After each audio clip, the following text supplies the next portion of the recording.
Hello everyone and welcome to the Formula E Pit Lane Preview Show. My name's Derin Adetosoye and I'm coming to you live from Rome ahead of this weekend's double-header Rome E-Prix. Now, this is our fourth visit to the Eternal City and I don't know about you guys, but we are so excited to be back, and especially with our different track layout, it's going to be mega. Speaking of things that are different, guys, I have to say thank you because take a look around. We've got an upgrade with our studio, so I'm going to be giving you a tour of it in just a moment's time. But first, let me give you a rundown of what's going on in today's show.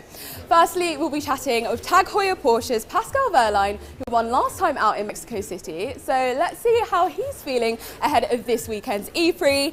We'll also be speaking with Antonio Giovinazzi from Dragon Penske Autosport, because I mean, look, we are in Rome. It's only right to hear from him, given that it will be our home race for him. So we'll be hearing from Saunders, who chat with him on the iconic Spanish steps. But first, let's have a look at a recap from the first few races this season.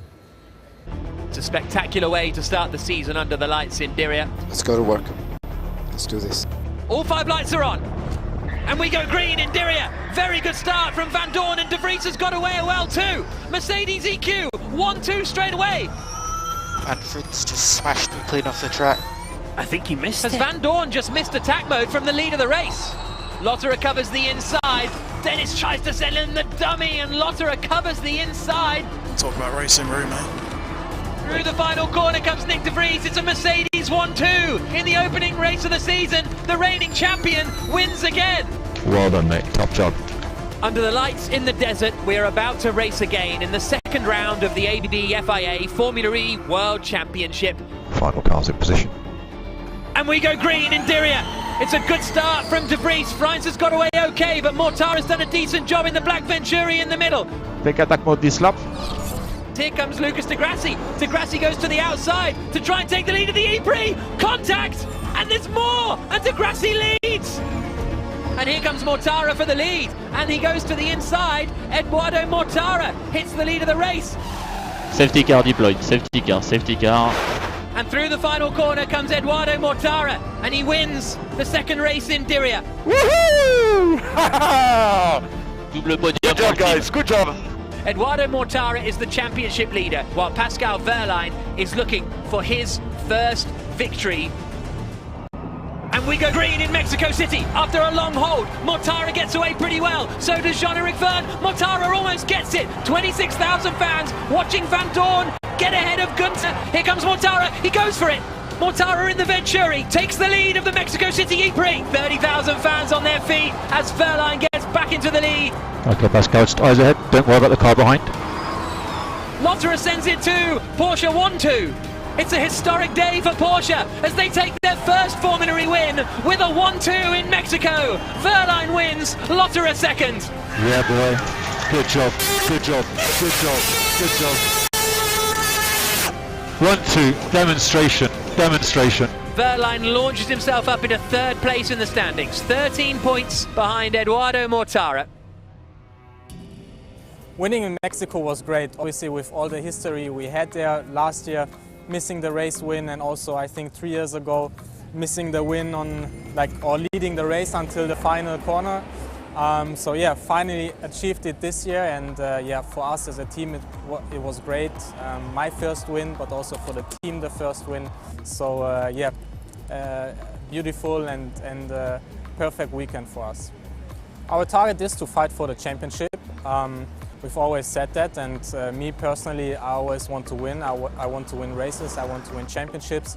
And yeah, it's good that we are in a good position right now, but the season is still very long. So yeah, we need to collect a lot of points, constantly being in the points. And yeah, at the end, obviously, I want to be on top. Rome was a good track for us last year. It was my first podium with Porsche, so yeah, good memories from last year. Car was quick, we were competitive, scored points in both races, and we'll do everything again this weekend to yeah, win another race.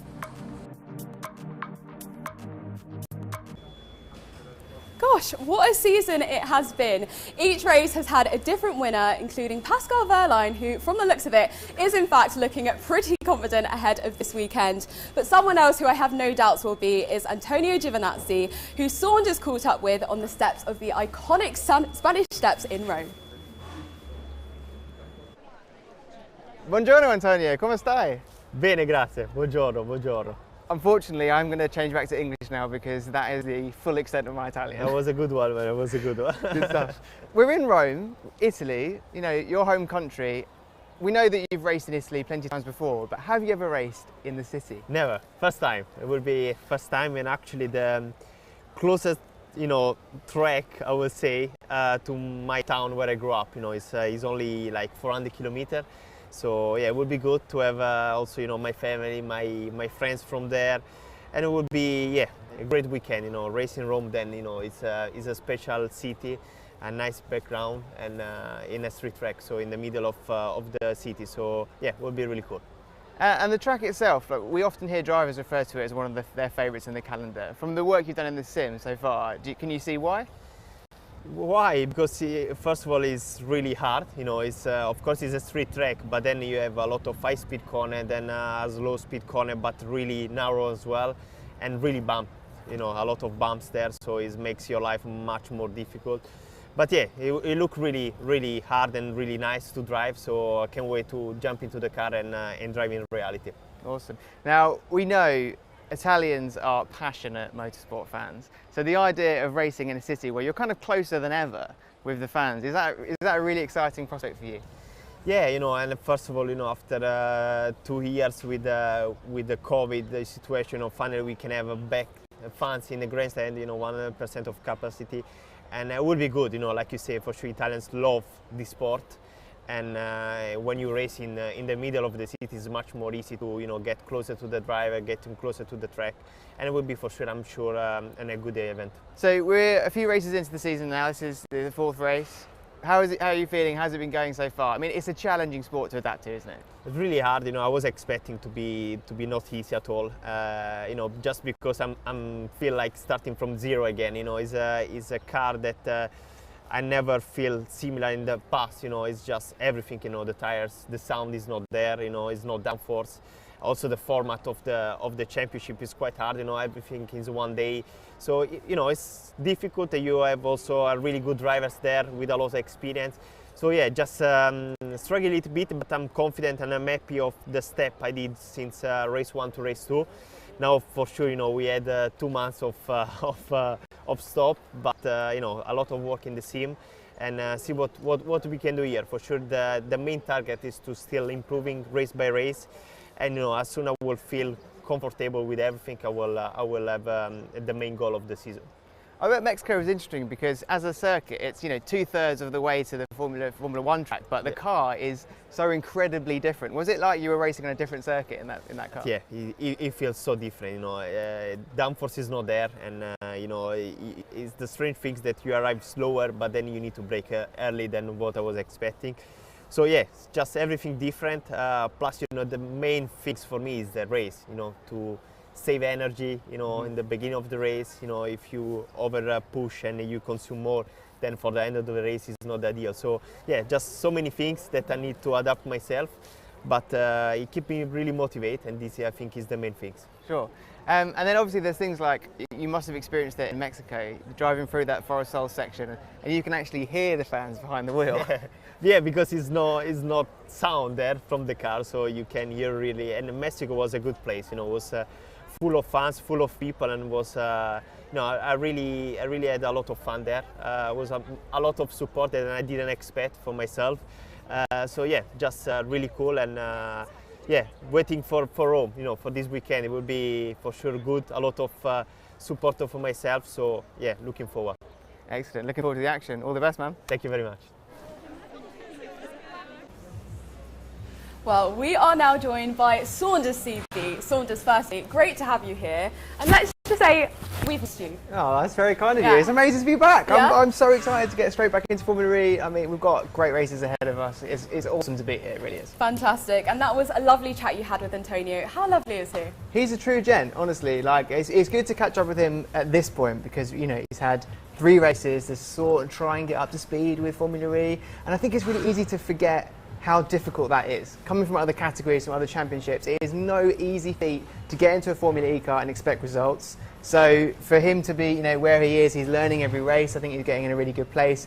I wouldn't be surprised if we see a lot more of him, in some successful positions, doing well as the season progresses. I think it's a learning curve, and he's only going that way. The only way is up, baby. Well, speaking of things which are up, look at the upgrade we've had to our pit lane studio. I mean, how cool is it? It's awesome. It's a major refurb. I love it. It's the fact that it's literally in the pit lane. Like, we are at the end of the pit lane right now. We're looking across. There's Mercedes, there's Jaguar. We're in it, like amongst everything. All the action. There's something new though. Oh, there is. Go and tell them, Saunders. It's going to be amazing, right? So just the other side of this wall is going to be ready for the race. It's not ready right now. Final touches are still being added on. But for the race broadcast, you guys at home will be seeing this room behind this, which is sort of like, imagine the race finishes. You got the drivers in the top 3 positions go to the podium. A selection of drivers are then getting taken and literally immediately straight out of the car into this room. We're talking helmets on and everything, where they'll be shown some of their highlights from the race.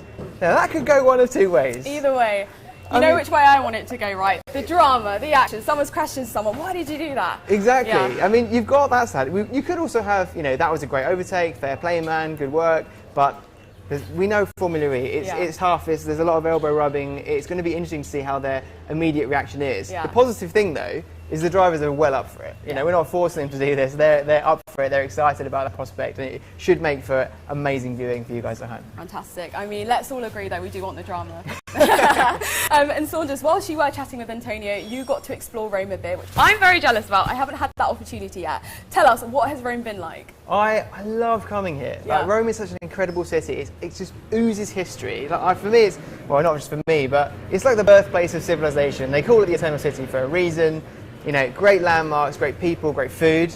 I mean, come on, Italian food is up there, some of the best. I'm going to stop you right there. Pizza or pasta? Oh, you can't throw that on me. Come That's on, too Saunders. big of a question. That's one of life's big questions. Right, well, speaking of questions, actually, quick interject. Firstly, comment down below, pizza or pasta, I'm curious to know. But secondly, Saunders is going to be staying for a bit longer. So if you have any questions for him about Formula E, you can get those in the live chat too. Quick interruption over, but pizza or pasta, you have to answer it now. I gave you a bit of a time to think about it. I'm going to go pasta. Yeah. Correct answer. It was good, honestly, it was good to have a little look around the city. I love coming here. It's always a pleasure. Racing here is amazing. Fantastic. And what are your predictions for this weekend? Predictions? Oh, I mean, it's always a hard one, predicting Formula E races, as I'm sure everyone watching knows. But what I like to do is I look at previous races here, look at performances this season, I look at things like powertrains, and then I think about what that means for this upcoming race. So what I would say, Pascal Wehrlein, looking very, very strong. Obviously coming off the back of a win, but also he had a great performance here last year, so there could be a chance for him to replicate that success. Mercedes also looked pretty good here last time round, and have had a success this season as well. Looking at that same powertrain, Venturi, there's lots of things to be looking out for. I actually think maybe a little low-key shout could be Degrassi. He had a very almost like dominating performance here last season, but it didn't work out because he had technical difficulties and didn't finish the race in the closing laps. Could be a chance for redemption this weekend. Exciting times. I want to pick your brains about that later, but first, I'm still dying to see what Rome was looking like, and I know that you grabbed some stories. I did. So if any of you guys want to see what Rome is looking like, here's a bit of an insight. So far this season, we've seen fierce rivalry, qualifying draws, action, drama all over the Formula E track. And the city of Rome and ancient arenas like this, the Colosseum, are no stranger to all of the above.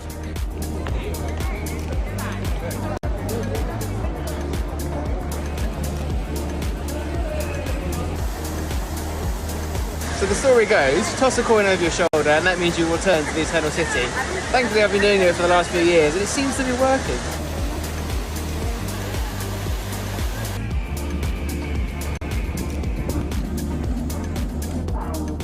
So behind me is the Circo Massimo, or the Circus Maximus. In ancient Rome, this was a place where chariot racing took place, street racing in the city of Rome. Now jump forward a few thousand years, and you got Formula E. Imagine that, chariots just flying down here, ridiculous speeds, bustling on the streets. We don't really have to imagine because it's kind of happening again, only this time the chariots have turned electric and it's Formula E.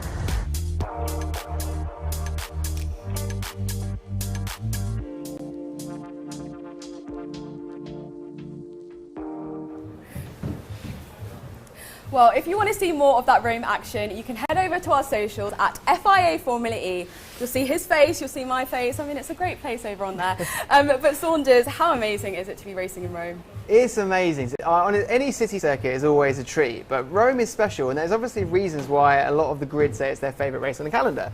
Like, what you've got is a circuit that has the great aspects of city racing. You know, you've got tight, windy corners, you've got close walls coming closer as you go faster, you've got all of those kind of challenging technical bits. But it also doesn't compromise because it does have long winding corners, it has lots of overtaking zones, and good straights to get max speed on and do those overtakes. So it really is the best of both worlds. So it doesn't surprise me why the drivers absolutely love coming here. Yeah, well, when you've spoken to the drivers, what sort of things have they said? What, as in the circuit? Yeah. I mean, are they like, it's essentially, you ask the driver what they like about a track, it's pretty much always going to be if it's hard. Like, the more challenging it is, the more they enjoy racing it because they're having to do more. It's like pushing their boundaries more behind the wheel. And this is something that does that. And the fact that it is literally like, right in the centre, in Rome, you look around, you've got these incredible buildings, the obelisk right there. It's a great place to be racing, and yeah, we're very lucky to be here and do it again, another year. I know. Well, speaking of Rome and the times that we've been here, why don't we take a look at what happened last time we were out? Goal, big one in the wall for Turvey. Maybe someone was doing a practice start and someone, it's Jean-Eric Verne. So has Turvey gone into the back of Verne? He's thinking, am I out of qualifying? Yeah, because if the gearbox is damaged, that's a replacement, and you get 2 gearboxes for the whole season. Out of the final corner and across the line. Provisional pole by 4/10. Fantastic lap from Stoffel Vandoorne. Through the final corner, is it going to be Vandoorne or Rowland? For pole position in Rome, he hits the wall at the final turn, and it's going to be Stoffel Vandoorne who takes pole position. Starting to rain now. A bit more rain coming down. Some nice rain. So we have a safety car start behind the safety car. And safety car in this lap, safety car in this lap. Green flag. Green, green, green, green, green, green, green, green, green. Okay, now we go. Good move, buddy. Crash ahead, crash ahead. Reverse, reverse. Wait, watch out. What was that? Going head to head for the lead. De Grassi covers the inside. Jean-Eric Verne's got the switch back into turn 8, thinks better of it. Robin Freitz up the inside, going for the lead. Big lock-up from Jean-Eric Verne. Is he going to go for it? Coming down into turn 3. Forces Verne to the inside. And there goes De Grassi. Comes out at the last minute and forces his way past Freitz. How many times can this guy hit me? De Grassi sends it. De Grassi sends it for the lead of 4. And wow, gets it stopped. That's a superb overtake from Lucas De Grassi. I have a problem. De Grassi slowing. Shoot, yeah. And the 2 Mercedes collide. Oh, big crash. Yeah, this is not going to restart, man. And Jean-Eric Verne wins the Rome Prix. Vini. Yes! Yes! Another new pole setter. Is it going to be Nato or Cassidy? It's Cassidy. It's just like all the other races that we've practiced. It's just going to execute the plan. So we go green in Rome as the safety car comes in. Nick Cassidy leads the way. Cassidy's round at turn 7, and from the lead of the race, he's locked the rears. That's unreal. And then Rowland sends it up the inside of Cassidy. Cassidy in the wall. Big hit.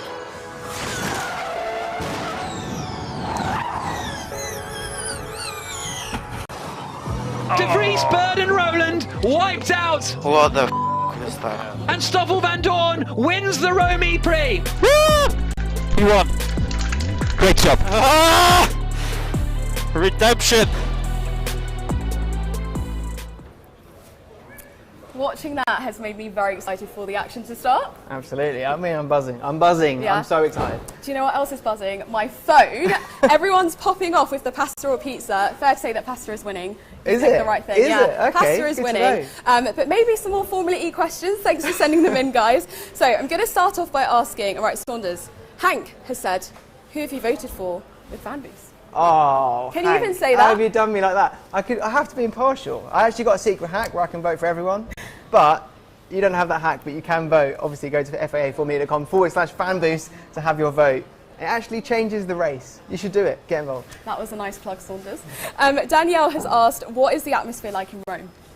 racing in Rome is incredible because Italians are motorsport diehards. They absolutely love motorsport, so coming here and seeing them now, watching it in their capital, in the streets of their capital, is always great. They love seeing the drivers, and I think Antonio is in for an absolute treat. I've already seen it earlier, him getting selfies by the Spanish Steps. I think he is going to be swamped with selfie requests and autographs and all sorts. Agreed. Mario asks, have any drivers won more than once at this track? Oh, good question. I don't think they have. I think it's been a real mix where, you know, even in the double headers, so no one's been able to replicate their success. But there's been repeat podiums, but no repeat wins as far as I remember. Christopher has asked, do you expect much track evolution over the double header, or will the weather possibly negate any advantage? Weather's an interesting one. That's a good point, because we actually saw that last time we were here. It changed everything. We almost had like an opposite of the first race to the second race when the rain fell, but it changed everything. Track evolution, thankfully, you know, that really came to light in the previous qualifying format. The new qualifying format takes that away a little bit. The drivers are a little bit more of a level playing field in that respect. So not so much in qualifying, I say. There's always a little bit, but if it does rain, that will change everything. It's a great reset. They always call it the great balancing act in motorsport, rain. I like that. Mark has... Work it, they have to throw the car around, they have to battle forces taking them in every direction. So it needs physical strength. So I know a lot of them have pretty vigorous workout routines, that a lot on the neck, a lot on the arms, a lot on the shoulders and hands. Mentally, I know some of them have a lot of performance coaches, you know, helping extract the best of their athleticism and their competitiveness. So it takes a lot, both mental and physical, to do any sport, but motorsport, and you know what, Formula E, I'm even going to go out on a limb and say this, because of the kind of ongoing calculations you're making in your head, you know, you're having to manage your energy, you're having to kind of change the way you drive the car into each corner and talk to your team constantly. I think it takes another level of mental preparation to do well in Formula E. Agreed, we have a really talented grid. And then the final question, Mahindra's chances this weekend? I mean, they're as good as any. I think they've got a great chance. But both two great drivers. I mean, I think Alexander Sims is probably one of the most unlucky drivers in Formula E. I think sometimes he's like a magnet for crashes, where he just gets unlucky and people take him out of races. But we've seen in previous seasons he's got pace. Mahindra have got that new powertrain supplier they're working with. He could turn up at any moment.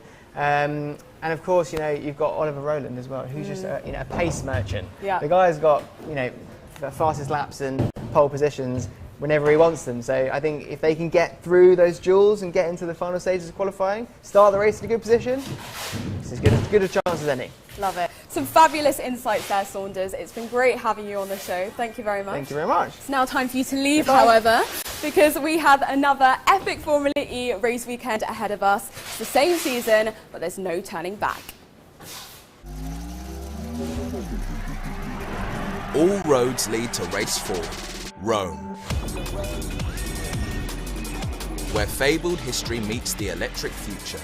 And the two Mercedes collide. Bringing 174 miles per hour to the marble streets. Who will triumph in the eternal city? Rome E Prix. No turning back.